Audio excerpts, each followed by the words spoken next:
हाँ जी बच्चों, ये निशान किस चीज़ के हैं? मम्मा हमारे स्कूल में टीम आई थी, उन्होंने हमें इंजेक्शन लगाया था, तो उनके बाद उन्होंने ये निशान लगा दिया था। और भी बच्चियों ने लगवाई थी?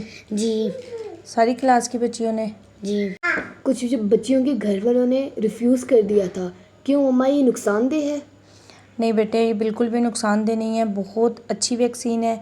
और ये सिर्फ बच्चियों को इसलिए लगाई जा रही है कि सर्वाइकल कैंसर से बचाव की है। हमारी बॉडी में एक पार्ट होता है फीमेल की बॉडी में, बच्चादानी, ये बच्चेदानी के कैंसर से बचाने के लिए वैक्सीन लगाई गई है।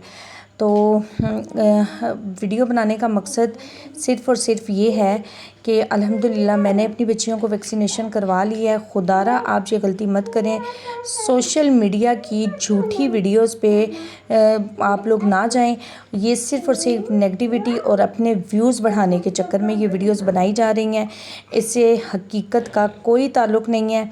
और जो है आप भी खुदारा अपनी बच्चियों को मुस्तकबिल में इस मुज़िब मर्ज़ से बचाने के लिए, उनको महफूज रखने के लिए वैक्सीनेशन लाजमी करवाएं। बहुत शुक्रिया, जज़ाकल्लाह। अल्लाह ताला आपकी बच्चियों को और मेरी बच्चियों को अपने हिफ्ज़ व अमान में रखे और इन सब के अच्छे नसीब करे। आमीन सुम्मा